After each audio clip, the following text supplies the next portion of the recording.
Pemirsa, anggota Komisi 6 DPR RI Rahmat Gobel meyakini kebijakan tarif resiprokal yang diterapkan oleh Presiden Amerika Serikat Donald Trump akan memiliki dampak besar di dalam negeri. Mantan Menteri Perdagangan itu mengajak semua pihak, khususnya pemerintah, untuk menjaga dan menyelamatkan Indonesia dari dampak kebijakan Trump. Rahmat Gobel menilai sebelum ada perang dagang, ekonomi Indonesia mengalami deindustrialisasi dengan tutupnya sejumlah pabrik dan pemutusan hubungan kerja atau PHK. Dengan demikian, tingkat pengangguran bisa semakin meningkat bila tidak ada langkah strategis dari pemerintah untuk menyikapi kebijakan Trump ini. Gobel juga mengingatkan pemerintah tentang pentingnya menjaga kondisi sosial sebab kebijakan Trump akan membuat semua negara berlomba-lomba memberikan insentif bagi eksportirnya untuk mencari pasar baru. Dalam kondisi sekarang saya berharap pemerintah satu, kontrol impor dari luar. Jaga pasar domestik kita, jangan sampai dalam kondisi sekarang ini justru kita membuka pasar kita untuk produk-produk dari luar. Jangan lagi pemerintah mengatakan, ada yang pernah yang mengatakan bahwa ini oversupply di Cina sehingga masuk ke Indonesia.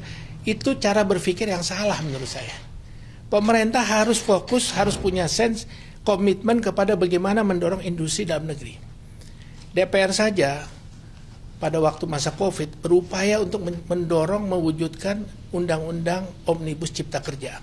Apa hasilnya? Kan belum ada. Ini kan pemerintah lagi. Gimana pemerintah mengimplementasikan daripada undang-undang itu sendiri? Pemerintah Indonesia bakal mengambil sejumlah langkah strategis dalam menghadapi kebijakan tarif baru yang diumumkan Presiden Amerika Serikat Donald Trump. Kebijakan tarif impor baru sebesar 32% untuk Indonesia akan mengancam sektor manufaktur dalam negeri, serta dapat membuat rupiah semakin terperosok.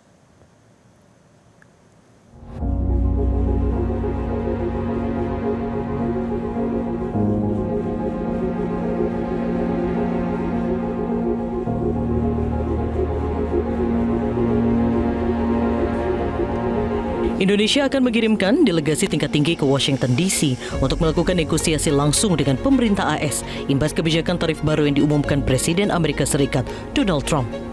Tarif sebesar 32% yang dikenakan terhadap barang asal Indonesia berpotensi mempengaruhi daya saing ekspor RI ke pasar AS. Selain negosiasi, pemerintah juga telah menyiapkan langkah-langkah konkret untuk menanggapi isu yang disoroti AS dalam laporan National Trade Estimate 2025 yang diterbitkan oleh US Trade Representative.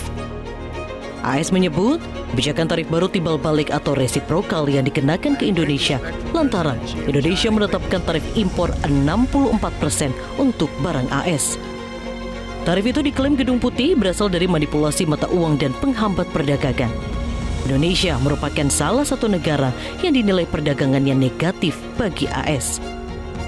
Meski begitu, pengamat ekonomi menilai negosiasi perlu dilakukan Indonesia.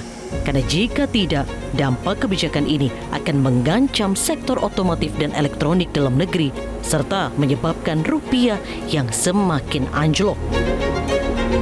Elektronik, yang kemudian berikutnya ada tekstil, produk tekstil, alas kaki, kemudian ada karet gitu ya, dan juga kemudian ada minyak nabati CPO. Nah ini yang bisa jadi akan kemudian kena ya secara spesifik, dan tentunya kalau kita melihat ini kan mayoritas industri padat karya ya, jadi kita juga harus bersiap-siap meskipun tentunya harus ada ruang negosiasi juga ya untuk kemudian menurunkan tarif tersebut. Begitu. Trump juga menghitung non-tariff barriers yang itu biasanya susah untuk dikuantifisir ya, dan makanya dia pakai perhitungan yang juga sebenarnya subjektif tapi sebenarnya juga bisa masuk akal karena agak sulit untuk menghitung non-tariff barriers gitu ya.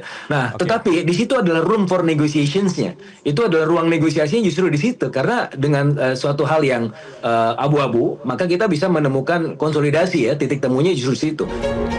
Sebelumnya, Donald Trump menetapkan tarif baru impor ke AS.